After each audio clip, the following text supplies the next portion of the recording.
অতএব একটা স্বচ্ছতার ভিত্তিতে আমরা কখনই বলি না যে বিজেপির টাকা, আমরা কখনোই বলি না মুখ্যমন্ত্রীর ব্যক্তিগত টাকা, আমরা কখনোই বলি না প্রধানমন্ত্রীর ব্যক্তিগত টাকা, আমরা বলি সরকারি টাকা, সরকারি প্রকল্প যারা যোগ্য তারা পাবেন। অন্নপূর্ণা যোজনার বাইরে গিয়ে যদি বলা যায়, আমরা সরকারি বাসে জিরো ভ্যালু টিকিট আমাদের মহিলাদের জন্য চালু করেছি। আমরা যেহেতু চালু করার সময় বেশি সময় পাইনি, আমরা এরপরে একটি পিঙ্ক কার্ড, গোলাপি কার্ড করে দেব, যাতে যারা প্রকৃতপক্ষে সরকারি বাসে ফ্রিতে চান মহিলারা, তারাই পাবেন। কারণ আমি দেখেছি বেশ কিছু সরকারি কর্মচারী মহিলা দিদিরা, বোনেরা, তারা বলেছেন কেন আমি টিকিট কাটতে চাই, আমি টাকা পাচ্ছি, সরকার আমাকে বেতন দিচ্ছে, আমি উপযুক্ত অর্থ পাচ্ছি, আমি ফ্রিতে অফিস যাত্রা করতে চাই না। আমি তাদেরকে কুর্নিশ জানাই যে তারা চান যে এই ধরনের অর্থনৈতিক সাপোর্ট, সহায়তাযুক্ত কর্মসূচি কেবলমাত্র প্রকৃত প্রাপকদের কাছেই যাক, ছাত্রীদের কাছে যাক, চা বাগানের শ্রমিকদের কাছে যাক, অন্যান্য চিকিৎসা করতে আসা গ্রামের মহিলাদের কাছে ফ্রিতে তারা বাসে ভ্রমণের সুযোগ পাক। তাই আমরা একটি পিঙ্ক কার্ড তৈরি করে দেব, তার ফলে যাদের সরকারি বাসে ফ্রি প্রয়োজন সেটা পাবেন। এই কাজে আমাদের বছরে প্রায় অতিরিক্ত 300 কোটি টাকা ভর্তুকি হিসাবে এনবিএসটিসি, ডাব্লিউবিটিসি এবং সাউথ বেঙ্গল স্টেট ট্রান্সপোর্ট কর্পোরেশনকে দিতে হচ্ছে। অতএব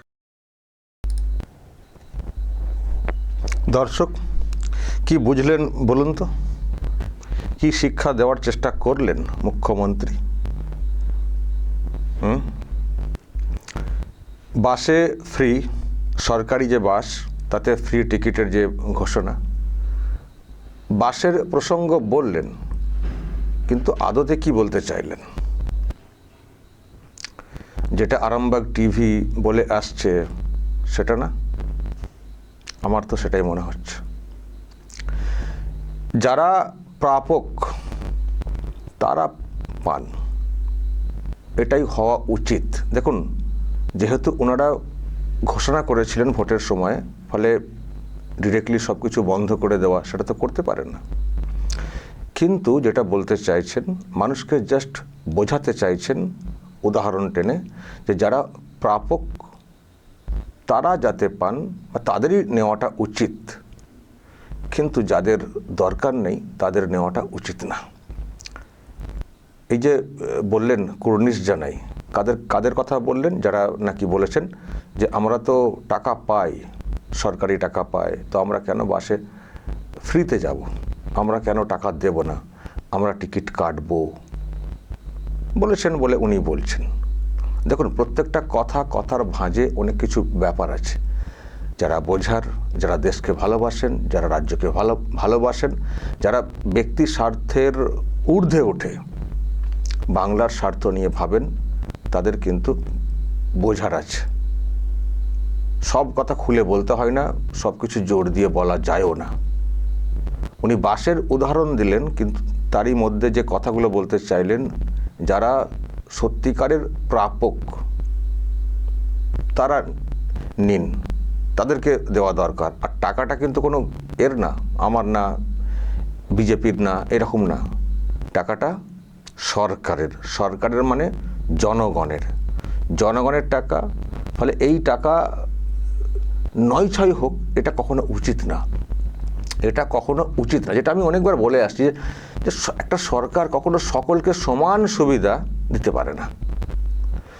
দেখুন, এখানে হয়তো সরকারি চাকরি কথাটা বলা হয়েছে, সরকার টাকা দেয়, আমরা কেন আবার টিকিট, মানে ফের কেন ফ্রিতে যাব, কেন টিকিট কাটবো না? দেখুন, সরকারি চাকরিতে টাকা পায় তার মানে টিকিট কাটবো না, যেহেতু সরকার টাকা দেয়, তাই সরকারি বাসে মানে সরকারি চাকরি করি, সরকার টাকা দেয়, তার মানে সরকারি বাসে আমরা আর ফিরতে যাব না। এটা যাদের কথা উনি বললেন। কিন্তু এরকমও তো মানুষ আছেন যারা ইনকাম করেন এতটাই, যারা টিকিট কাটতে পারেন, তো তারাও ফ্রিতে যাবেন। একটা সরকার কি কখনো সকলকে চাকরি দিতে পারে? কত শতাংশ চাকরি করেন একটা সরকারি পরিকাঠামোর? তার বাইরে তো বহু মানুষ বেসরকারি ফিল্ডে কাজ করে সংসার ধর্ম চালান, তাই তো? এবং তাদের ইনকাম অনেক ক্ষেত্রে সরকারি যে মাইনে তার থেকে অনেক বেশি হয়। শুধু চাকরি না, ব্যবসা বাণিজ্য অনেকে করে থাকেন। তো তারাও ফ্রিতে যাবেন। ও আমার অধিকার। কিসের অধিকার?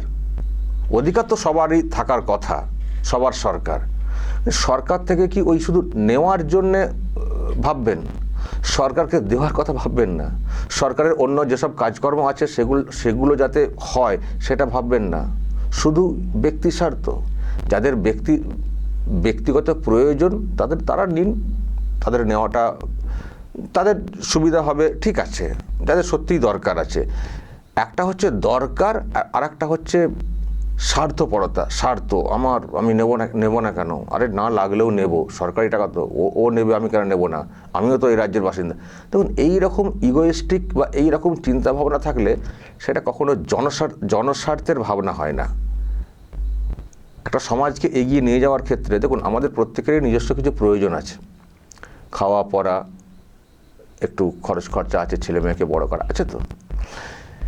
কিন্তু এটাও দেখবেন যে নিজস্ব স্বার্থ মিটিয়েও আমাদের কিন্তু অনেকেরই সেই সংস্থান আছে সমাজের জন্য কিছু করার। কিন্তু আমরা কি সবাই সেটা করি না? জমিয়ে রাখি আমার ছেলের জন্যে।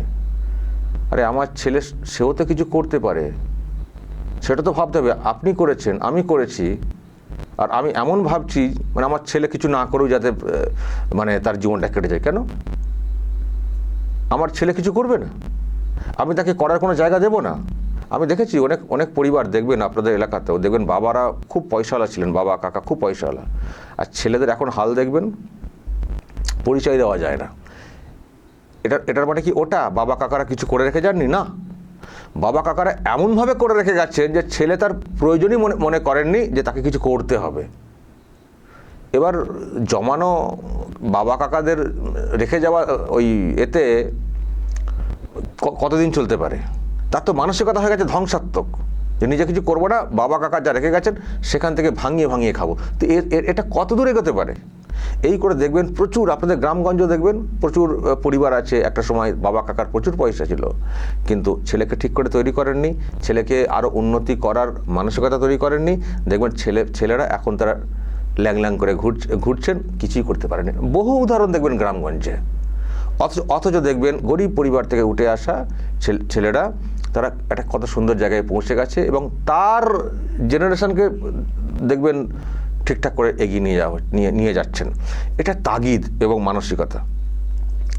তো আমাদের সবারই ব্যক্তিগত প্রয়োজনের বাইরে অনেকেরই সেই সামর্থ্য এসে মানে থাকে আর কি, সমাজের জন্য কিছু করার। তো সমাজকে কিছু দিই না, সব আপনাকে দিতে হবে কে বলছে? দিই না। আর দিতে যদি নাও পারি, অ্যাটলিস্ট সমাজে কাজের জন্য যে টাকাটা জরুরি সরকারের, সেই টাকাটা অন্তত নেব না, সরকারকে দেব। ও নিচ্ছে, আমি কেন নেব না? এটা ঠিক না। ও নিচ্ছে, হয়তো বলবেন ওরও তো প্রয়োজন নেই, তাও নিচ্ছে কেন? নিচ্ছে। আপনি যখন বুঝছেন ওর প্রয়োজন নেই, তারপরে কতটা প্রয়োজন না সেটা আপনি বোঝেন, তারপরও আপনি নেবেন কেন ওর জন্যে? ওরও যদি আপনাদের সুযোগ সুবিধা থাকে ওরও মানসিকতার পরিবর্তন ঘটানো, সেটা চেষ্টা করুন। কিন্তু ও নিচ্ছে মানে আমিও নেব, এটা ঠিক না। এটা করতে গিয়ে এই যে শুনলেন বাসের একটা উদাহরণ দিলেন, দেখুন আবারও বলছি, মুখ্যমন্ত্রী অন্নপূর্ণা যোজনাটা মুখে বললেন না, আজকেই একটা অনুষ্ঠান করে বিরাট অনেককে দেওয়া হয়েছে। আসলে আগের সরকার তো ওই ভাতার মানসিকতা তৈরি করে দিয়ে গেছে, ভাতা ছাড়া চলবে না, এরকম একটা অবস্থা। তো সেই জন্যে সরকারের পরিবর্তন করার জন্যে বিজেপিও তাদের সংকল্পপত্রে ডাবল একটা ঘোষণা করেছিল, তার কাজও এসেছে।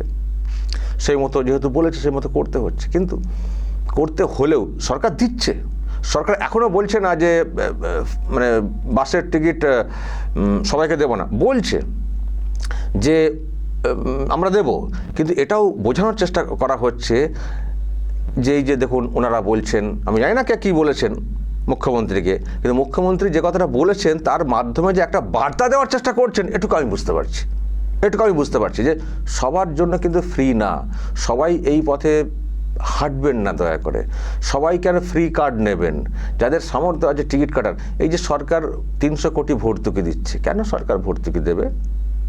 বাস চালিয়ে মানুষ সংসার চালাচ্ছেন, বাস চালিয়ে মানুষ আয় করছেন, কত কি করছেন, আর সরকার বাস চালিয়ে লস করবে তাকে ভর্তুকি দিতে হবে? তাহলে সরকারের সোর্স অফ ইনকাম কোত্থেকে আসবে? সরকার কোত্থেকে দেবে? এই যে অন্নপূর্ণা যোজনা কোত্থেকে দেবে? টাকা ছাপাবে নাকি নিজের মতো করে যা খুশি? সরকারের তো অর্থের সংস্থান থাকতে হবে, তো সরকারকেও তো মানে কোথাও না মানে কোনো একটা জায়গা থেকে আনতে হবে তো টাকা পয়সা, সব দিতেই চলে যায়, কত আনবে? এটা ভাবতে হবে, এটা বৃহৎ একটা দৃষ্টিভঙ্গিতে ভাবতে হবে। শুধু ক্ষুদ্র স্বার্থ, আমার স্বার্থ, দেখুন যার দরকার তাকে দিক সরকার দেওয়া উচিত।